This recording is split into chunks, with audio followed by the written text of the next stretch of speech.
మీ సినిమాకి వస్తే ఎందుకు చూడాలి అసలు నీ సినిమా? ఇప్పుడు అంటే నా ఉద్దేశం ఇక్కడ మిమ్మల్ని క్రిటిసైజ్ చేయాలని కాదు. ఇక్కడ నేను చెప్తున్న పాయింట్ ఏంటంటే 15 రోజుల్లో 20 రోజుల్లో నేను క్రిటిసైజ్ కూడా అవ్వను సార్, ఎందుకంటే అలవాటు అయిపోయింది నాకు. నేను అసలు I won't take any offence. మీరు రా అన్నా నువ్వన్నా ఏమన్నా నేను తీసుకోను అసలు. అంటే ఎందుకంటే బాగా అలవాటు అయిపోయింది సార్ నాకు. I want to prove my talent. మీకు ఎలా అలవాటు అయింది? టాలెంట్ ప్రూవ్ అయిన తర్వాత కూడా అంటున్నారంటే నేను అప్పుడు బాధపడతా. మీకు ఎలా నేను లేదు సార్, మీకు ఆ రైట్ ఉంది ఆడియన్స్ కానీ మీకు కానీ.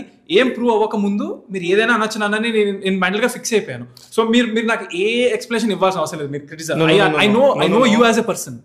ఐ నో, బట్ ఆడియన్స్కి నేను ఏం చెప్తానంటే ఇదేంటి సినిమా హీరోని పిలిచి కూర్చోబెట్టి ఎందుకు చూడాలని అడుగుతాడు అనేది ఒకటి వస్తుంది. కానీ యాజ్ ఏ జర్నలిస్ట్ నా పాయింట్, నేను జర్నలిస్ట్కి వాల్యూస్తో అడుగుతున్నాను తప్ప నాకేమి పర్సనల్ గ్రడ్జి కాదు. నీ మీద ఎటువంటి పర్సనల్గా ఒక మనిషి మీద ఇంకో మనిషి అధికారం చేసే పరిస్థితి ఎవరికి లేదు, జర్నలిస్ట్కి లేదు, ఎవరికి లేదు. నేను అడిగిన ఉద్దేశం 15 రోజుల్లోనో 20 రోజుల్లోనో మళ్ళీ ఓటీటీలో వస్తుంది కదా, అక్కడ చూసుకోవచ్చు కదా అనుకునే ఒక మైండ్ సెట్ ఉన్న పరిస్థితులు మీకు తెలుసు. ఎవరన్నా అడిగితే ఆ ఓటీటీలో వస్తుంది కదా అప్పుడు చూద్దాంలే అనుకొని చెప్పి నేను వెళ్ళలేదు సినిమాకి అనే పరిస్థితి వచ్చింది ఈ రోజున. ఆ ఉద్దేశంతో నీ సినిమాని థియేటర్కి వచ్చి ఎందుకు చూడాలి అని అడుగుతున్నాను. ఓటీటీలో చూస్తే మీరు ఫీల్ అవుతారు ఈ సినిమా ఎందుకు థియేటర్లో చూడలేదని, అందుకే థియేటర్గా చూడమంటాను. థియేటర్లో చూస్తే కూడా మళ్ళీ ఓటీటీలో చూస్తారు. అలాంటి సినిమా నేను తీసానని నా కాన్ఫిడెన్స్. అండ్ ఇంత కాన్ఫిడెంట్గా ఈ అబ్బాయి ఎందుకున్నాడు, డెబ్యూ ఫిలిం అని అంటున్నాడు. సో ఇప్పటిదాకా అన్నీ చూసాను నేను చేసినవి. నేను చేసిన మీకు నచ్చని విషయాలు చూసినప్పుడు నేను ఏదైతే చేసి మీకు నచ్చుతుంది అనుకునే విషయం కూడా చూడాలని నేను అనుకుంటున్నాను. ఇకపోతే ఇప్పుడు నాకున్న పాయింట్ ఏంటంటే ఇప్పుడు రామ్నగర్ బన్నీ ఫ్యాన్స్కి ఇది తిట్టుకునేలా ఉంటుందా, బన్నీ ఫ్యాన్స్ నెత్తిని పెట్టుకునేలా ఉంటుందా? బన్నీ గారు గురించి మనకు సినిమాలో ఏముండదు సార్. వాడి పేరు, హీరో పేరు బన్నీ. అది కూడా ఒక అయితే తలెత్తుకునేలాగే ఉంటది. కాకపోతే నా సినిమాలో బాగా ఐ మీన్ హీరోయిజం లా చూపిలేదు. అప్పుడు నా పైన పంచులు ఫుల్ పడతా ఉంటాయి. హీరోయిన్లు నాతో ఉండరు, ఆ హీరోయిన్లు వేరే ఎవరితోనో ఉంటారు. అసలు నేను హీరోయిన్ అయినా మధ్యలో అనిపించే సీన్లు ఉంటాయి అనమాట. స్టోరీయే హీరో ఈ కథకి. ఎందుకంటే అదే బిలీవ్ చేశాను. ఇప్పుడు ఈ రోజుల్లో పాత సినిమాలాగా తీస్తే అవి నడవవు, ఆ ఫార్ములాలు కమర్షియల్ సినిమాలు నడవవు. కొత్తదనం కావాలి, కాన్సెప్ట్ ఉండాలి, స్టోరీ ఉండాలి. సో మేము అలాగే అనుకునే తీసామన్నమాట. అలా తీసినప్పుడు ఇప్పుడు అంటే మీరే అంటున్నారు మీరు పాత తరంలాగా తీస్తే నడవని.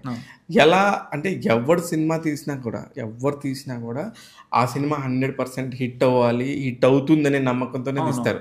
ఎవరు కమర్షియల్గా డబ్బులు పోగొట్టుకోవాలనో వైబుల్ కాదనో తీయరు. 100% అది అందరు చెప్పేది. కానీ మీ దానిలో చూడటానికి ఒక స్పెషాలిటీ ఏముందండి? అయితే ఎవరు సినిమా ఫ్లాప్ అవ్వాలని తీయరు, కరెక్టే. అందరూ వాళ్ళ సినిమా హిట్ అవుతుందని అనుకుంటారు. అది వాళ్ళకి రొటీనా కాదా అని ఎలా తెలుస్తుంది అంటే, ఇప్పుడు మీరు పనిచేసే టీం ఏదైతే ఉంటుందో దాంట్లో కొంచెం ఈ జనరేషన్ వాళ్ళు ఉన్నారా అనేది ఇంపార్టెంట్ అనమాట. ఓకే, లేరు అంటే ఇంతకుముందు తీసిందే వస్తుంది అని అంటున్నాను నేను. ఇప్పుడు మా టీంలో నా జనరేషన్లో వాళ్ళు చాలా మంది ఉన్నారు, including me. So I feel like I know the audience first, because నేను మా ఫ్రెండ్స్తో ప్రతి సినిమాకి పోతా.